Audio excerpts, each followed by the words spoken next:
함께 나눌 하나님의 말씀은 에베소서 6장 1절부터 4절의 말씀이 되겠습니다.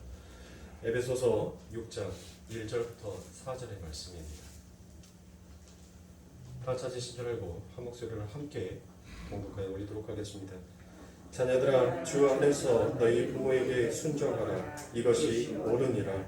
내 아버지와 어머니를 공경하라. 이것은 약속이 있는 첫 계명이니 이로써 내가 잘되고 땅에서 장수하리라. 또 아비들아, 너희 자녀를 노엽게 하지 말고 오직 주의 교훈과 훈계로 양육하라. 아멘. 자녀들아, 부모들아라는 세 번째 시간을 갖고 있습니다. 그래서 오늘로서 이제 자녀들아, 부모들아라는 말씀에 대해서 마치고 다음 주에는 종과 상호자된 관계에 대해서 함께 은혜를 나누도록 하겠습니다. 날씨 많이 더우시죠? 네. 저도 좀 자켓을 벗고 하겠습니다. 자켓을 입으니까 안에서 땀이 계속 흘러서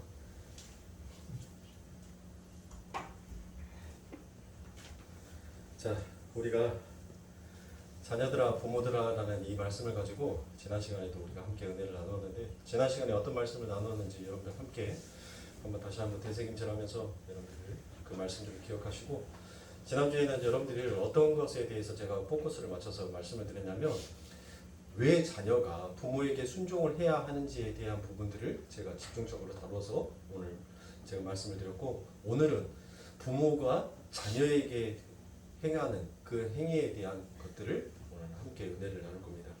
그래서 제가 지난 시간에 여러분들에게 함께 말씀드렸던 것 속에서 우리 예수님의 비유를 말씀드렸죠. 예수님께서는 하늘의 하나님이시면서도 불구하고 이 땅에 내려오셔서 종의 형체를 가지사 자기를 죽기까지 낮춰서 복종하시고 사랑하시는 그 사랑의 표현을 바로 부모에게 순종하는 것으로 표현을 하셨다라고 말씀을 드렸습니다. 그분이 하나님의 성전에서 하나님의 말씀을 나누고 하나님의 사람들과 함께 이야기를 나누었는데, 부모가 너무 걱정이 돼서 그 자녀에게 예수에게 말을 합니다. 네가 여기에 있는 연고가 무엇이냐라고 얘기합니다. 그때 예수님께서 말을 하죠. 육신의 부모에게 내가 아버지의 집에 있는 것이 당연한 일이 아닙니까? 라고 얘기합니다. 그러나 그 육신의 부모들은 그 예수가 하는 말에 대해서 알지 못합니다. 그리고 난 다음에 그 예수에게 이제 내려가자라고 얘기를 합니다. 내가 아버지 집에 거하는 것이 마땅하지 아니하냐라는 그와 같은 말을, 그 안에 참된 의미가 무엇인지를 알았다면 부모는 과연 어떻게 있었을까요? 그런데 그 뜻을 인간은 아직 모르더라는 것입니다. 그래서 그 예수를 데리고 다시 내려갑니다. 그런데 예수가 충분히 거부할 수도 있었습니다. 거절할 수도 있었어요. 그리고 그 부모에게 하늘의 지혜로서 그 부모를 충분히 설득하고 납득할 수도 있었습니다. 그러나 예수님은 자기의 지식, 자기가 가지고 있는 것들을 먼저 내놓지 않으셨어요. 그리고 부모에게 순종을 했었습니다. 자, 그렇게 순종한 예수님께서는 이 땅에서 그 자녀가 부모에게 순종하는 그 이유가 무엇인지를 이제 그의 삶 가운데서 이제 구체적으로 이제 보여지는 것으로 나타내기 시작합니다. 자, 우리가 이 땅에서 자녀가 부모에게 순종하고 자녀를 공경하는 이유는 바로 무엇이라는 거예요. 아버지 하나님의 나라에 가서 우리가 거룩한 백성으로 지어져서 양육되어져서 진짜 아빠 아버지를, 그분을 순종하고 그분에게 공경할 수 있는 그와 같은 훈련을 하기 위해서 하나님께서는 그 하늘에 있지도 아니하는 그 결혼이라는 제도를 이 땅에 만들어 놓으시고, 그 결혼의 제도를 통하여서 가정에서부터 우리들이 훈련되고 우리들이 양육되어져야 되는 것이 무엇인지에 대해서 하나님께서 말씀하여 주시고 계십니다. 그래서 제가 순종하다라는 것이 바로 히포타소라고 얘기했습니다. 이 히포타소라는 것은 무조건적인 복종이 아니다라고 제가 여러분들에게 말씀을 드렸습니다. 그래서 이 히포타소라는 것은 바로 이제 순종이라는 그 참된 의미가 담겨 있는 그 뜻은 어디에 쓰여진 것이 하나님의 백성들이 하나님에게 절대 의존하는 것, 그것을 바로 순종이다라고 얘기합니다. 그래서 제가 하나의 예로 어떤 것을 말씀드렸습니까? 예수님께서 십자가에 돌아가서 죽으실 때 한 강도가 가합니다. 그 예수님에게 나는 죄인이옵니다. 그리고 당신의 나라에 임할 때 나의 이름을 기억하여 주시옵소서라고 그와 같은 고백을 합니다. 바로 그 고백이 하나님을 절대로 의존하는 고백, 그 하나님의 말씀 앞에 순종하는 순종의 고백이다라고 제가 여러분들에게 말씀을 드렸습니다. 그래서 오늘은 대충 지난 시간에 했던 말씀들 속에서 우리가 다루었던 말씀들 속에 한 가지 우리가 기억하고 알아야 되는 것은 우리가 육신의 부모에게 순종하는 것은 곧 하나님에게 순종하는 것이라는 것을 우리가 훈련하고 배워가는 과정이다라고 여러분들에게 말씀드렸습니다. 이제 오늘 여러분들과 함께 은혜 나눌 하나님의 말씀 속에서 우리가 또 집중적으로 봐야 될 것은 부모들에게 시선을 돌려보도록 하겠습니다. 지금 자식이면서 부모이신 분들은 많으시니까 오늘은 양쪽으로 다 찔리게 생겼어요. 자, 에베소서 6장 4절에 보면 또 아비들아 너희 자녀를 노엽게 하지 말고 오직 주의 교훈과 훈계와 양육하라라고 얘기를 하십니다. 자, 부모들은 자녀들을 노엽게 해서는 안 된다라고 하십니다. 그런데 여러분들 성경에서는 자녀를 노엽게 하지 말라는 말씀도 있지만 또 자녀를 가르치는데 훈계하는데 여러분들 채찍을 들어서 훈계를 하라는 이와 같은 대조적인 말씀도 있습니다. 그렇죠? 잠언 13장 24절에 보면 매를 아끼는 것은 자식을 사랑하지 않는 것이다. 자식을 사랑하는 사람은 훈계를 게으르게 하지 않는다라고 말합니다. 또 잠언 22장 15절에 보면 아이의 마음에는 미련한 것이 얽혀 있으나 징계하는 채찍이 이를 멀리 쫓아내리라라고 말씀합니다. 또 잠언 22장 13절과 14절에 보면 아이를 훈계하지 아니치 말라. 채찍으로 그를 때릴지라도 죽지 아니하리라.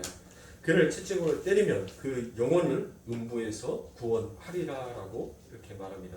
자, 도대체 여러분들 우리가 성경을 읽어보면 어떻게 하라고 얘기를 하는지 정말 갈팡질팡하게 만드는 말씀들이 정말 많이 있습니다. 왜 갈팡질팡합니까? 뭐 때문에 성경의 말씀이? 아니 한쪽에서 말씀에서는 아이를 노엽게 하지 말래요. 그러면 아이를 노엽게 하지 않게 위해서는 뭐 해야 됩니까? 아이가 원하는 것을 전부 다 들어주는 것이 아이를 노엽게 하지 않냐는 거죠. 그렇죠? 그런데 또 한편의 성경의 말씀에서는 아이가 매를 때려도 죽지 아니하니까 아이를 때리라는 거예요. 때려서라도 가르치라고 얘기를 하는 것입니다. 그러면 지금 우리는 하나님은 말씀 앞에 서 있는데 어떻게 하라는 거예요? 도대체 이러지도 저러지도 못하는 상황이 있지 않습니까?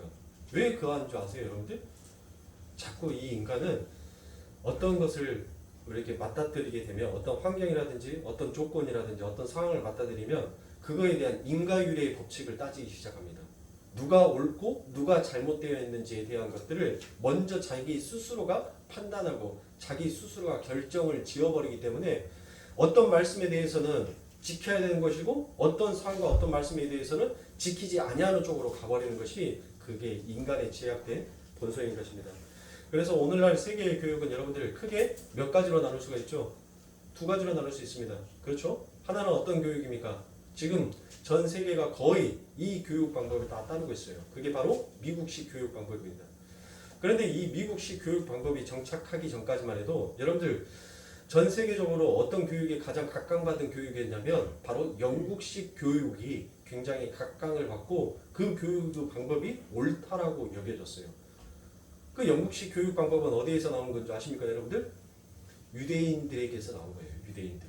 이 유대인들의 모토에서 자녀들을 훈계하고 가르치는 그 부분에 대한 것이 엄히 자녀를 다스리고 교육해야지만이 그 자녀가 이 세상에서 어떠한 뜻을 발전시켜낼 수 있다라는 그 모토가 바로 영국식 교육 방법이었습니다. 그래서 빅토리아 여왕 때까지만 해도 이 영국식 교육 방법을 굉장히 선호하였었고 그 교육을 따랐어요. 그런데 여러분들 인간이 만들어 놓은 교육은 어떤 교육이든지 간에 어떤 정책이든지 간에 100% 모든 사람들을 다 수용하고 100% 모든 사람들을 다 만족할 수 있는 교육은 없습니다. 그렇죠? 이 영국식 교육, 그 다음에 영국식에 있는 이 학교에서 학교의 교육과 이 규율과 규칙이 얼마나 엄격하였으면 정말 그 체벌을 받다, 그 벌을 받다가 아이가 죽어버리는 경우도 있었을 정도로 그 정도로 엄한 교육이었었어요. 그러니까 아이가 만약에 수업 시간에 떠들거나 아이가 수업을 뭐 방해를 한다든지 아니면 선생님한테 대든다라고 했었을 때 그 아이가 하루 종일 수업을 받는데 여러분들 화장실도 가지 못합니다. 하루 왼종일 책상에 무릎을 꿇고 앉아서 하루 수업을 들어야 됩니다. 아니면 때로는 얼차례를 받으면서 때로는 체벌을 받아가면서 그와 같은 그 자기가 잘못했던 것에 대한 벌을 자기의 책임으로서 교육시킨다라고 해서 그와 같은 체벌을 강요했습니다. 그런데 여러분들 시간이 지나다 보니까 이게 아니다라는 생각을 하는 거예요. 학생들도 반박을 하기 시작합니다. 너무 지나친 체벌을 가한다는 거예요. 너무 주입식적으로 강요하다 보니까 우리는 개의 돼지가 아니다는 거예요. 가라면 가고 서라면 서고 손 주라면 손 주고 발 주라면 발 주고 이거 먹어 하면 먹는 우리는 개의 돼지가 아니다라는 그와 같은 사상이 그와 같은 생각이 불어닥치기 시작합니다. 그래서 학생들과 학부모들이 이제 그 교육에 대해서 반감을 일으켜요. 그때 여러분들이 잘 알고 있는 하나의 교육 방법이 전 세계에 히트를 치기 시작합니다. 그게 무엇입니까? 마리아 몬테소리라는 이 여인이 등장을 합니다. 혜성처럼 딱 등장을 해요. 그래서 마리아 이 몬테소리라는 이 여인이 등장을 해서 무엇을 하냐면 아이들을 주입식 교육으로 시킬 것이 아니라 아이들 스스로가 공부하는 방법을 찾아갈 수 있는 자발적인 교육을 행해야 된다라고 하면서 아이들이 스스로 공부할 수 있는 여건과 환경과 그와 같은 모든 것들을 조성하여 주면 아이들은 분명 그렇게 갈 것이다 라고 해서 만들어진 교육이 바로 몬테소리 교육입니다. 이 몬테소리 교육을 토대로 해서 나온 것이 누구입니까? 바로 피아제나 플로이드입니다. 이 피아제나 플로이드에 보면 이 두 사람들이 이들은 여러분들 심리학자죠. 심리학자. 아동 심리학자들이에요. 이 피아제나.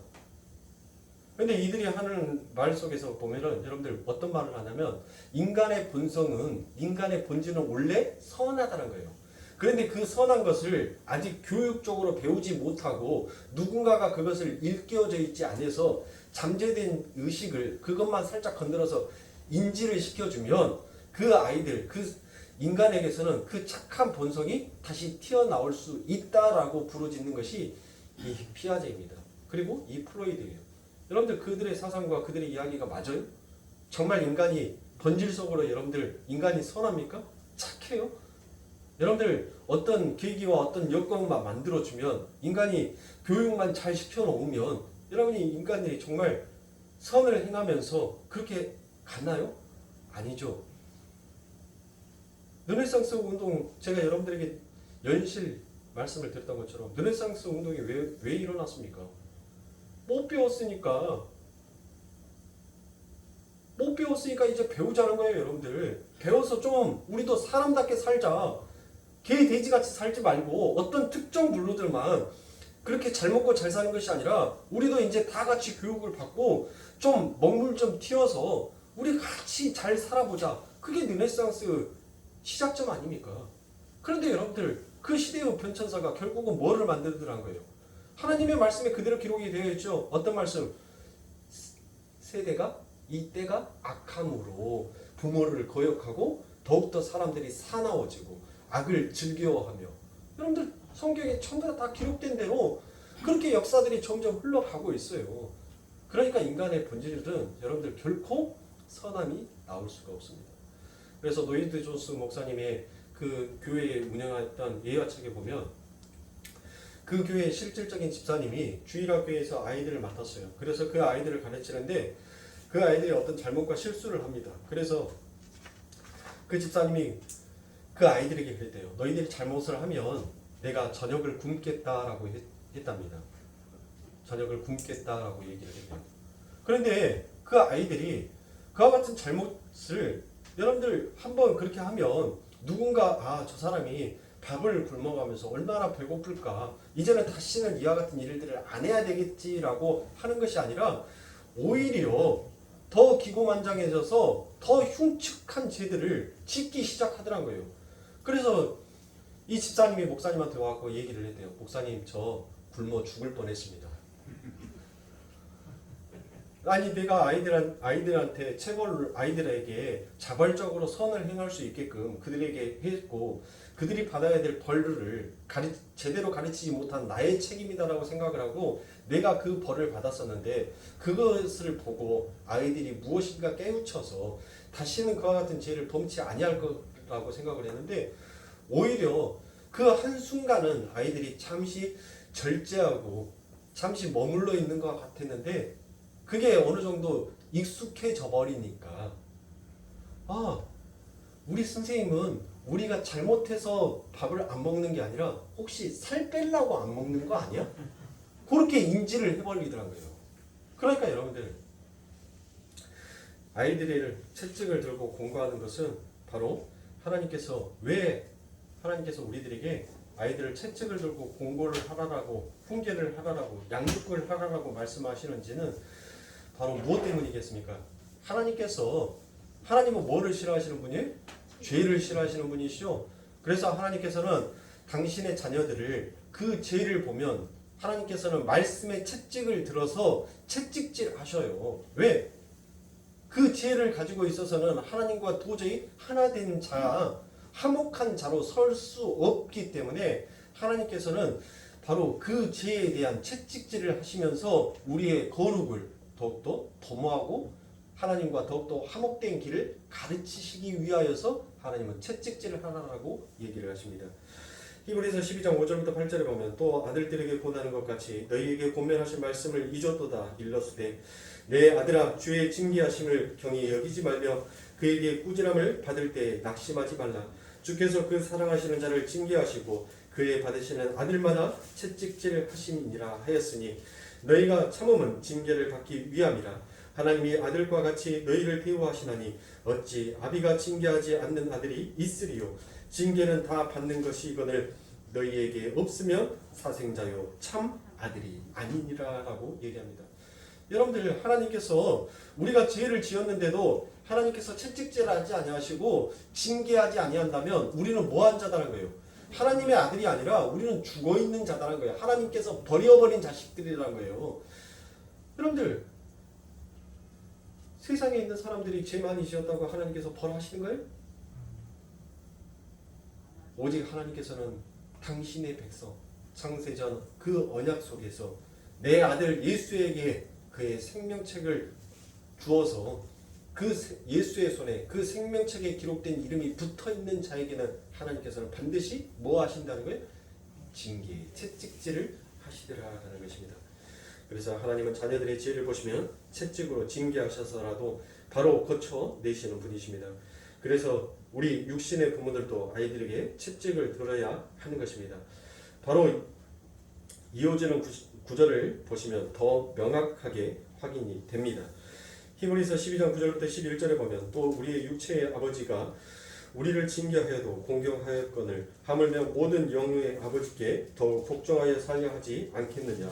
육체의 아버지들도 자녀를 징계해야 한다는 것입니다.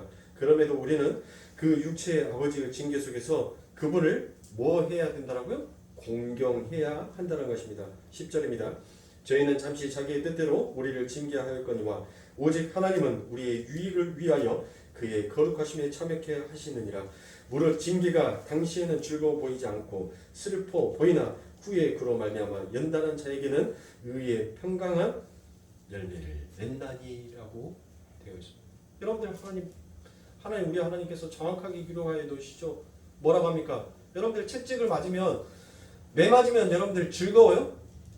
그 사이코패스예요, 여러분들. 매 맞으면 즐거워갖고 막 웃음이 나오고 아니 매를 때렸는데 낄낄낄 웃으면 그게 사이코패스지. 아픔을 쾌락으로 느끼면 정신적인 이상이 있는 거예요, 여러분들.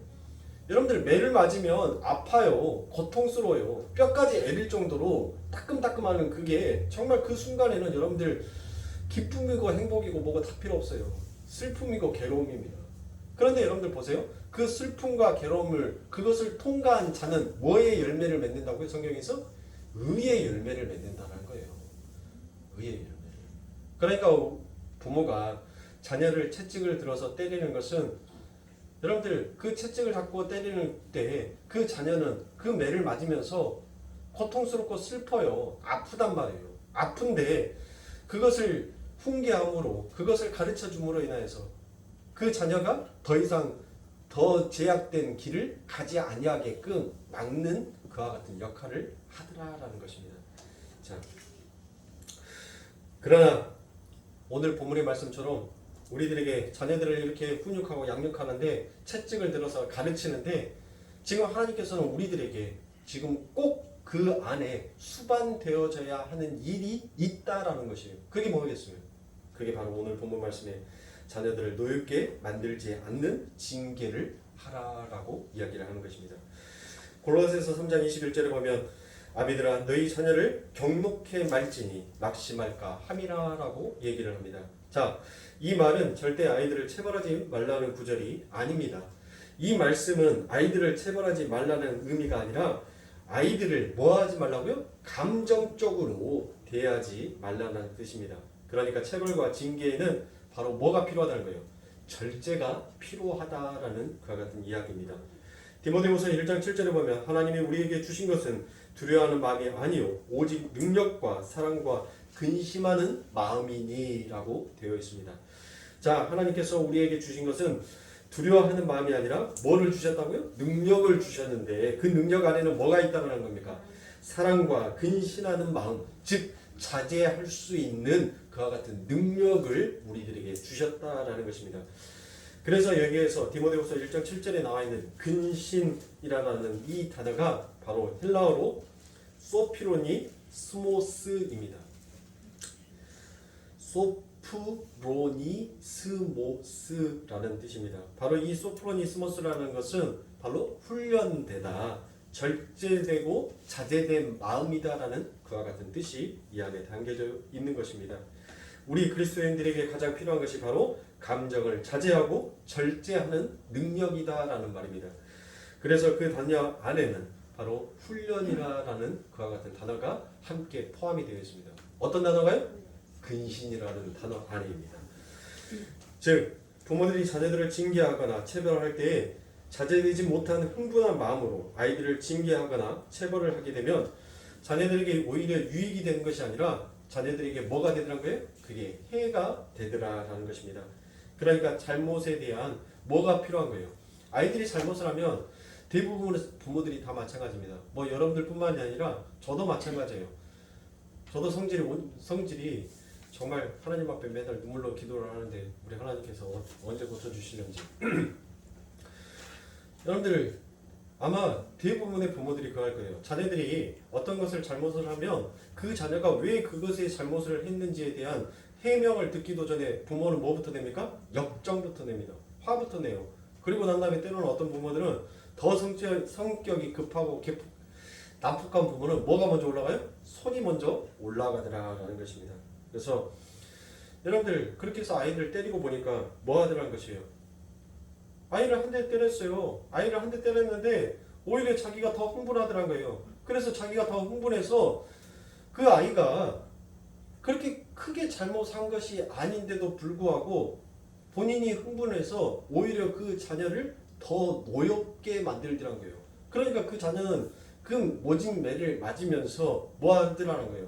아프니까 그 순간은 그 매를 맞고 힘이 없으니까 그 매를 맞고는 있지만 그 마음 속에서는 뭔 마음이 생기더라는 거예요? 노엽은 마음이 올라오더라라는 것입니다. 자, 그리고 절제하는 마음이 없이 흥분한 상태에서 자녀들을 자꾸 징계하는 습관이 되어버리면 여러분들 일관성이 없어지게 되는 거예요. 어떤 일관성이요? 즉 자녀를 훈계하는데 자기의 감정과 기분에 따라서 그 훈계의 강도가 강약이 조절이 되어버리더라는 것입니다. 그러면 여러분들 어떻게 되는 거예요? 아이가 큰 잘못을 했어요. 정말 죽을 만큼 잘못을 했어요. 그런데 부모가 너무 기분이 좋아요. 에? 부모가 만약에 승진을 했다라고 생각을 해보세요. 승진을 했어요. 기분이 너무 좋아요. 근데 집에 와보니까 아이가 죽을 만큼 정말 큰 잘못을 했어요. 근데 부모가 양육하는 부모가 기분이 좋아요.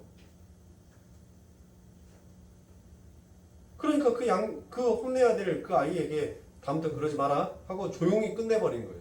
그러면 그 아이가 생각하기에는 그 죄에 대한 일관성이 사라지게 되더라라는 것입니다. 그래서 따라서 자녀를 징계할 때는 일관성을 가지고 변덕스럽지 않는 징계를 가해야 한다라는 것입니다. 그리고 자녀를 징계할 때는 반드시 합리적인 방법으로 징계를 하셔야 합니다.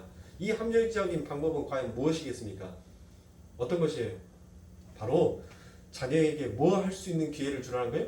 변명할 수 있는 기회, 네가 왜 그것에 대해서 잘못을 했는지에 대한 그 잘못을 한 점에 대한 최소한 자기 자신에 대한 의견을 말할 수 있는 그와 같은 것을 주라라는 것입니다. 그래서 저도 절제의 능력이 부족합니다. 성도님들 기도해 주십시오. 함께. 저도 신앙이한테 자꾸 그래요. 네 왜 그 잘못했어? 네가 뭘 잘못했는지 알아 몰라. 뭐 안다라고 고개를 끄덕거려요.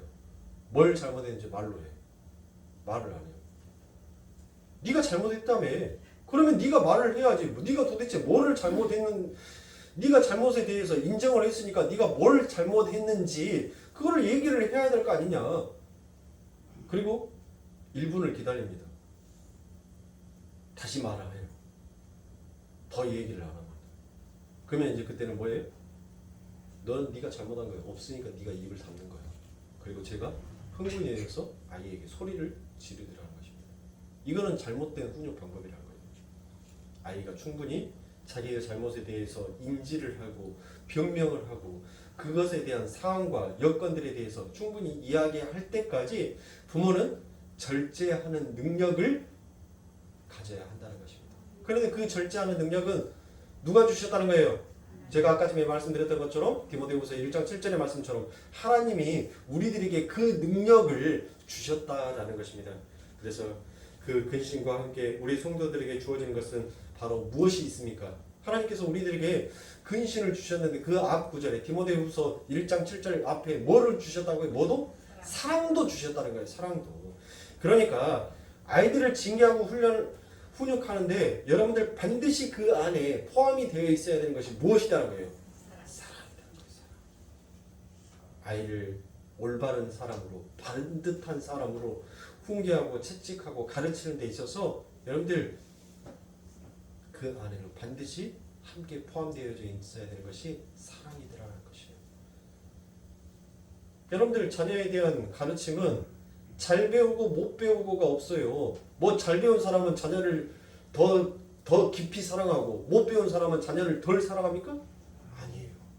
부모가 자녀를 사랑하는 마음은 10손가락 다 깨물어서 안 아픈 손가락 없고 내 자식이 아파 있는 자식이 정말 일어날 수만 있다면 10손가락을 다 깨물어서라도 그 자식에게 물려주고 싶은 것이 그게 부모의 마음입니다. 그거는 잘 배운 사람이나 못 배운 사람이나 여러분들 똑같아요. 한결같아요. 그런데 우리가 뭐를 배우지 못했어요? 사랑을 배우지 못했다는 것이에요.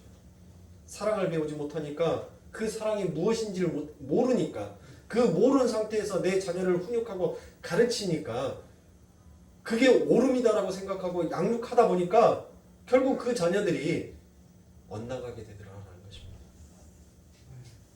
사랑하는 성도님들, 이제 우리는 배워가잖아요. 그래서 여러분들 죽는 그날 때까지 3살 먹은 애기한테도 뭐 한다고요? 우리가 배운다라고 얘기를 하죠. 우리는 끊임없이 배워가는 과정을 통하여서 우리의 자신을 발견하는 거예요. 우리의 모습을 발견하는 거예요. 우리의 과오가 어떤 것인지를 발견하는 거예요. 그래서 하나님께서 나를 어떠한 사랑으로 나를 사랑해 주셨는지 그 사랑을 깨닫고 알아가는 것입니다. 그래서 우리들은 자꾸 하나님 앞에 뭐한 자로 서가는 거예요? 면목 없는 자로 서가는 거예요. 그래서 우리가 뻔뻔하게 하나님 앞에 서가는 것이 아니라 하나님 내가 이런 자임에도 불구하고 나를 이토록 사랑해 주셨습니까? 라고 우리가 하나님 앞에 면목 없는 자로 그 하나님의 이름을 부르면서 그 하나님의 발을 그 하나님의 옷자락을 무릎으로 기어가면서 우리가 붙잡고 가는 것이 그게 신앙생활인 것입니다. 그래서 아이들이 부모에게 벌을 받으면서도 우리 부모가 나의 잘못 때문에 많이 슬퍼하고 있구나, 정말 미안하다라는 마음이 들게끔 사랑을 수반한 징계를 가해야 한다는 것입니다. 사랑하는 성도님들, 자녀들은 우리의 장난감이 아닙니다. 그렇다고 우리의 물건도 아닙니다. 자녀는 하나님께서 우리들에게 맡겨주신 하나님의 자녀인 것입니다. 우리가 이걸 늘 우리의 일상 속에서 우리의 역사의 인생 속에서 항상 놓쳐버리고 지나가더라라는 것입니다. 하나님께서 모리아산에서 아브라함에게 하신 시험의 내용 중에 중요한 국면이 하나가 있습니다. 그 중요한 한 국면이 무엇입니까? 하나님께서 이삭을 부르시는데 네 자식이라고 하나님은 말씀하지 않으셨습니다. 내 자식 이삭이다라고 얘기를 하셨습니다. 그렇죠? 그래서 즉 하나님께서 우리들에게 맡겨주신 자녀는 바로 하나님의 것이다라는 것입니다. 그것을 보여주는 사건이 바로 무슨 사건이에요? 모리아산 사건인 것입니다. 여러분들 그 모리아라는 뜻이 무슨 뜻인지 아시죠? 모르시네?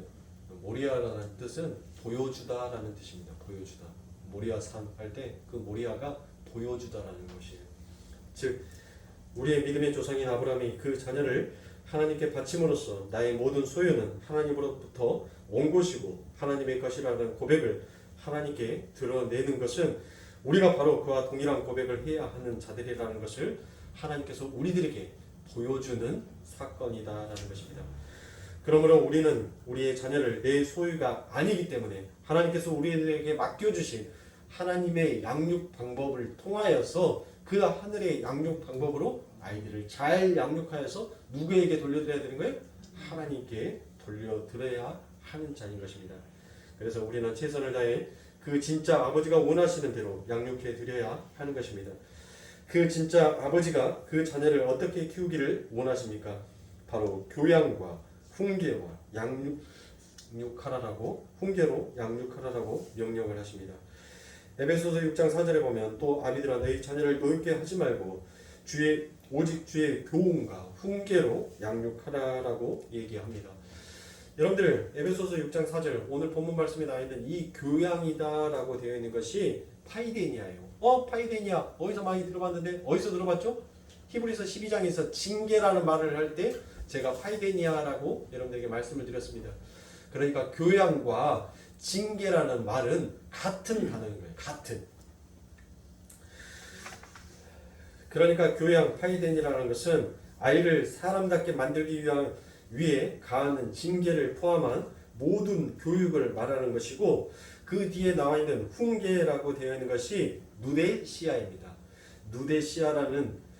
누데시아는 말과 행동으로 자녀에게 경고하고 가르치는 것을 말하는 것입니다. 그러니까 즉 이 말이에요. 너 횡단보도 건널 때 바로 건너지 말고 횡단보도 있는 그 자리에서 하나, 둘, 셋 숫자를 쉬고 좌와 우를 쳐다보고 손을 번쩍 높이 들고 차도를 건너라. 차도에서는 절대 뛰어서는 안 된다. 그것을 만약에 어기면 그 규칙을 어기면 너가 크게 아플 것이다 라고 얘기를 합니다. 이게 바로 훈계라는 거예요. 말로써 가르치는 거. 교양은 뭐라고요? 채찍으로 가르치는 거예요. 근데 그 채찍으로 가르치는 것은 반드시 뭐가 수반이 되어야 된다고요? 사랑이 수반이 되어야 된다고 제가 다시 한번 말씀을 드렸습니다. 아이들 때리지 말라는 소리 아니에요. 아이들이 정말 잘못하고 정말 매를 들여야 되는 순간에는 매를 들으라는 거예요. 그런데 그 매를 드는데 자기의 감정으로 때리지 말고 아이의 의견을 물어봐야 되는 것입니다. 아이의 의견을. 너 몇 대 맞을 거야? 많이 맞겠다라고 말하는 자녀는 없어요. 한 대요라고 하니까 10대를 한 대로 때리지 마시고 한 대 맞은다 하면 그냥 내가 때리고 싶었던 그 강도, 아이가 좀 아파할 수 있는 그 강도로 한 대 딱 때리면서 따끔하게 훈육하고 가르치시면 돼요. 근데 그 가르침 뒤에 반드시 수반되어야 되는 것은 사랑해라는 그와 같은 가르침이, 그와 같은 얘기가 항상 함께 나와야 한다는 것입니다. 그런데 그 교훈과 훈계가 주의 교훈과 훈계인 것입니다. 바로 그 말씀은 아이들을 양육해야 한다는 것입니다. 신명기 6장 4절부터 9절의 말씀에 보면 이스라엘아 들으라 우리 하나님 여호와는 오직 하나님 여호와시니라. 너는 마음을 다하고 성품을 다하고 힘을 다하여 내 하나님 여호와를 사랑하라. 오늘날 내가 내게 명하는 이 말씀은 너희 마음에 새기고 내 자녀에게 부지런히 가르치며 집에 앉았을 때든지 집에 길을 행할 때든지 누웠을 때든지 일어날 때든지 이 말씀을 강론할 것이며 너는 또 그것을 내 손목에 매어 기호를 삼으며 내 미간에 붙여 표를 삼고 내 문설주와 바깥문에 기록할지니라 라고 되어 있습니다. 자, 여러분들이 잘 아시는 말씀이죠. 하나님께서 이스라엘 백성에게 그 자녀들을 말씀으로 가르치다라고 얘기하십니다. 그 말씀은 자녀들에게 말로만 가르치는 것이 아닙니다. 무엇과 무엇으로 하랍니까? 첫 번째, 손목에 메고라고 되어 있죠. 이 손목에 메고라는 것은 어떤 일을 행할 때도 주의 말씀에 입각해서 행하라라는 그와 같은 의미가 그 안에 담겨져 있습니다. 그 다음에 미간에 붙이고라고 되어 있습니다. 미간은 어디입니까? 어디를 미간이라고 해요? 머리를 미간이라고 하죠? 예, 머리. 예? 여기. 예. 그러니까 이게 똥꼬에 붙어 있는 것은 아니잖아요. 이 미간은 얼굴에 붙어 있는 거잖아요. 그렇죠? 예. 그러니까 하나님께서 미간에 붙이고라고 되어 있는 것은 생각하고 사고하는 것도 주의 말씀 안에서 입각해서 하라라는 그와 같은 뜻이 그 안에 담겨져 있는 것입니다. 자, 이제 마지막으로 세 번째 뭐가 있습니까? 문설주와 바깥문에 기록하라라고 되어 있습니다. 그러니까 집 안에서나 집을 나설 때 그리고 밖에서 집으로 돌아올 때 항상 그 말씀대로 행하며 살아야 하는 것을 가슴 깊이 새겨라라는 그와 같은 깊은 뜻이 그 안에 담겨져 있는 것입니다. 그렇게 먼저 아이들에게 본이 되는 삶을 살고 말씀으로 훈계를 할 때 아이들은 경노하지 않고 징계를 달게 받게 되며 하나님의 자녀로 양육되는 것입니다. 여러분은 지금 여러분 자녀에게 세상의 힘을 더 중요하게 가르치십니까? 아니면 우리 하나님을 더 소중하게 가르치십니까? 우리는 우리의 자녀들을 신앙 안에서 하나님을 두려워하는 아이로 만들어야지 세상의 힘을 돈을 두려워하는 아이로 우리가 만들어서는 안 된다라는 것입니다. 나움 1장 2절부터 6절에 보면 여호와는 투기하시며 분노하시는 하나님이시라. 여호와는 보복하시며 진노하시되 자기를 거스리는 자에게는 보복하시며 자기를 대적하는 자에게는 진노를 품으시며 여호와는 노하기를 더디하시며 권능이 크시며 죄인을 결코 사하지 아니하시느니라. 여호와의 길은 회의 바람과 광풍이 있고 구름은 그 발에 티끌이로다. 그는 바다를 꾸짖어 그것을 말리우시며 모든 강을 말리우시나니 바산과 갈멜이 새하며 레바논의 꽃이 이르르는 도다. 그로 인하여 산들이 진동하며 작은 산들이 녹고 그 앞에서는 땅 곧 세계와 그 가운데 거하는 자들이 솟아오르는 도다. 누가 능히 그 분노하신 앞에 서며 누가 능히 그 진노를 감당하랴. 그 진노를 불처럼 쏟으리니 그를 인하여 바위들이 깨어지는 도다 라고 되어 있습니다. 자, 여러분들 성경을 우리가 간혹가다 읽어보면 정말 우리 하나님께서 인자하고 사랑하시는 하나님, 오래 참으시는 하나님, 참 자상하시는 하나님처럼 보여지는 구절도 있지만 정말 두렵고 공포스러운 하나님처럼 보여지는 구절도 있습니다. 왜 하나님께서는 이와 같은 말씀을 하십니까? 바로 하나님께서는 그 하나님의 위대하심이 얼마나 크시며 그분이 얼마나 죄를 미워하시는 분인지를 우리들에게 절대 잊어버리지 말라고 하나님께서 우리들에게 경각심을 심어주는 것입니다. 바로 이게 뭐예요? 말로써 우리들에게 지금 심어주고 계시죠? 말씀으로써 우리들을 훈계하시죠? 네. 말로써 훈계라는 것이 말로써 훈계하는 것이니까 말로써 가르치는 것이니까 그러니까 하나님의 말씀이 곧 우리들을 뭐 하더라는 거예요? 훈계하시더란 거예요. 너 이렇게 하면 정말 이렇게 벌 받아. 너 그 벌 받을 때 그 징계에 파이데니아 채찍 맞을 때 너 정말 슬프고 아플 거야. 그러니까 그 징계에 채찍 맞기 전에 너 말로써 할 때 뭐 하라는 거예요? 잘 들어, 잘해. 요 뜻이에요, 요 뜻. 그리고 또 하나 중요한 것은 본인이 아이들의 힘과 방패막이 되어주려고 하면 안 됩니다. 바로 이 말은 무슨 말이냐면 여러분들 요즘은 아이들을 너무 안 낳아요. 그렇죠? 네, 아이들을 너무 안 낳습니다. 저 역시도 네. 저는 원래 좀 일찍 장가를 가서 결혼하는 것도 제 뜻대로 안 되더라고요. 네, 장가를 좀 일찍 가서 자녀를 최소 3명을 낳으려고 했어요. 3명. 그래야지 저랑 이제 제 동생이랑 둘이만 있었잖아요. 일남일녀. 그러니까 한 녀석이 수학여행 가버리면 덩그러니 집에서 저 혼자만 남아요. 그러니까 심심해요. 아니 있으면 귀찮은데 또 없으니까 심심해요. 왠지. 네? 또 이제 제가 이제 수학여행 가버리면 뭐예요? 제 동생 혼자서 덩그러니 집에 남잖아요. 그래서 안 되겠다. 나는 결혼을 하면 3명을 낳아야 되겠다. 그래서 한 녀석이 어디를 놀러 가더라도 두 놈은 그래도 붙어서 같이 놀 수 있으니까 최소 3명은 낳아야 되겠다라고 생각을 했는데 요즘 사이들 보십시오. 사이가 그렇게 만들고는 있지만 또 여자들이 안 날라게요. 안 날라게요. 남편 모르게 피임약을 먹고. 오히려 애 안 낳으려고 남편한테 돈을 주면서 나중에 풀 수 있다며 째매고 와. 째매고 와. 요즘 그런데요. 아니 우리 신혼 좀 즐기게. 신혼 즐기다가 나중에 아이 필요하면 그때 만들면 되잖아. 그러니까 째매고 와. 내가 째매면 못 푼대.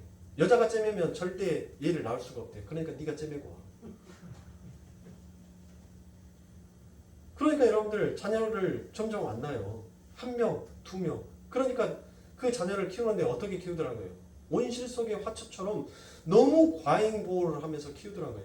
그렇게 키워버리면 자녀 스스로가 무엇이 옳고 무엇이 그릇된지에 대해서 여러분들 자기 스스로 판단할 수 있는 판단의 기준점이 상실되어 버리더라라는 것입니다. 그러니까 너무 과잉보호하지 말고 자녀가 때로는 위험하지 아니하는 상황에 처하게 되면 좀 방관하듯이 내버려 두라는 거예요. 그 속에서 누가 가르치시고 누가 보호하셔요? 하나님이 가르치시고 하나님이 보호하고 있으니까 너무 인간의 눈에 맞춰서 너무 과잉 보호하지 말라는 것입니다. 그런데 하나님의 말씀보다 하나님의 그 말씀의 존엄하심보다 우리 눈에 보여지는 그 두려움과 그 부모의 존엄성이 더 커버리다 보니까 여러분들 자녀들을 온실 속의 화초처럼 그렇게 과잉보호해서 키우다 보니까 결국 사회가 어떻게 됩니까? 더 이기적인 사회가 돼요. 자기밖에 모르는 사회가 돼요. 일단 뭐만 하면 돼요? 내 배만 채우면 돼요. 남이야 먹든지 말든지 남이야 굶어 죽든지 말든지 남 생각 안 합니다. 내 입에서 달콤하면 얼른 내 배 채우고 나면 돼요. 그러고 난 다음에 내 배 다 차니까 뭐가 보이더라고요? 주변이 보이더라고요. 먹어. 그때 가서 먹어. 그게 사회되는 거예요. 사랑하는 성도님들, 우리는 아버지 하나님의 백성입니다. 우리는 우리의 인생에 닥쳐오는 모진 풍파보다 하나님의 말씀을 더 두렵고 하나님의 말씀을 더 순종하면서 그 하나님을 공경하면서 섬기는 그와 같은 그리스도인 것입니다. 사랑하는 성도님들, 우리가 지금 이날 이때까지 여기까지 온 것도 누구의 은혜라고 우리가 노래합니까? 주의 은혜다라고 우리가 그렇게 찬양하지 않습니까? 그러면 사랑하는 성도님들, 우리의 자녀들도 하나님 앞에 맡기십시오. 그 하나님께서 그 자녀를 양육하고 그 자녀를 보이지 아니하는 손길로 지키고 계십니다. 그 자녀들에게 여러분들 하나님의 존엄성과 하나님을 공경하고 하나님을 순종하고 하나님의 말씀 앞에 복종할 수 있는 그와 같은 자녀로 우리들은 키워나가야 돼요. 그게 우리의 숙제입니다. 하나님, 이런 하나님을 내가 조금이라도 더 일찍 만났다면 정말 내 자식들, 내 자녀들 그렇게 키웠을 건데 하나님, 저 뼈저리게 후회하고 뼈저리게 제 가슴을 찌면서 돌이키고 있습니다 라고 생각하시는 우리 교회 성도님들이 계실 겁니다. 늦지 아니하였습니다. 능치 못하심이 없는 하나님이시네요. 무에서 유를 창조하시는 하나님입니다. 인간의 힘으로는 할 수 없지만 내 하나님은 일하시면 그렇게 만들어 버렸어요. 걱정하지 마세요, 여러분들. 뭘 걱정하세요? 내가 걱정한다고 여러분들 안 될 일이 됩니까? 안 될 일은 안 되는 거예요, 인간의 세계에서는. 그러나 내 안에 품고 있는 그 마음이 생명을 살리고 존엄성 있는 그 하나님 앞에 영광을 돌리는 일이라면 하나님은 기필코 그의 무릎을 꺾어서라도 하나님은 십자가 앞에 꿇어 앉히는 우리 하나님이십니다. 그 믿음이 있으시잖아요. 그런 하나님 의지하고 계시잖아요. 그러니까 사랑하는 성도님들, 뭐 하시면 돼요? 우리들은 아까쯤에 자녀를 때릴 때 뭐 하라 했죠? 제가 사랑과 절제가 있다라고 했죠. 절제의 능력. 근신하고 사랑하는 그 모든 것 포함, 그 모든 것 안에는 바로 절제하는 능력이다라고 제가 말씀을 드렸으니까. 우리 하나님께서 내가 아무리 기도해도 일하시지 아니하시고 움직이지 아니하시는 하나님처럼 보이지만 아니에요. 하나님은 그 보이지 않는 손길이 엄청난 역사와 엄청난 일을 지금 일으키고 계시는 것입니다. 우리가 영안의 눈을 떠서 그 하나님의 일하심을 깨닫지 못하고 보지 못하기에 내가 기도해도 들어주지 아니하시는 하나님, 내가 하나님 앞에 부르짖고 하나님 내 자녀들이 정말 하나님 앞에 나와서 찬양하고 경배하는 그와 같은 우리의 가정이 되기를 하나님 앞에 간절한 마음으로 내가 기도했는데 하나님은 왜 응답하여 주시지 않으세요? 내가 세상의 것을 구하는 것도 아니잖아요. 내 자녀가 아버지 하나님 말씀 앞에서 함께 먹고 마시기를 원하는 그와 같은 간절한 기도를 하는데 왜 하나님 들어주시지 아니하세요? 라고 여러분들 그 하나님을 원망하지 마세요. 하나님은 보이지 않는 그 손길에서 하나님의 놀라우신 능력을 나타내고 계십니다. 여러분들은 묵묵히 항상 절제하는 마음으로 인내하는 마음으로 기도하시면 돼요. 한결같이 우리 하나님은 반드시 그렇게 일하시는 하나님. 왜요? 구하라 그랬잖아요. 두드리라 그랬잖아요. 내가 무엇을 먹든지 무엇을 마시든지 무엇을 입든지 주의 영광을 위해서 너희들이 구하는 것을 그 아버지 하나님께서 어찌 주시지 아니하겠냐라고 말씀하시지 않습니까? 우리 권사님들이 세상에 거 구합니까? 하나님 내게 금을 주시오, 은을 주시오, 여의도에 10,000평짜리 땅을 주시오라고 지금 그렇게 통곡하면서 새벽에 그 울부짖음 속에서 기도하십니까? 아니잖아요. 죽어가는 내 남편, 세상으로 돌아가 버린 내 자식, 예수를 빨리 영접하지 못하는 내 손녀와 손자들을 위해서 그렇게 새벽마다 그 손자, 손녀들을 보면서 애타게 부르짖고 계시지 않습니까? 지금 하늘의 생명을 구하고 있는데 하나님께서 그 기도를 외면하시겠냐고요? 아니더라고요. 사랑할 수가 있다. 우리는 이처럼 내 부모가 해주든 해주지 아니하든 우리가 그 부모를 순종하고 공경하듯이 우리가 기도하고 우리가 하나님 앞에 간절히 바라는 소원이 지금 당장 내 눈앞에 이루어지든 이루어지지 아니하든 우리는 동일하게 그 하나님을 순종하고 그 하나님을 공경하는 자로 우리는 이 땅에 살아야 합니다.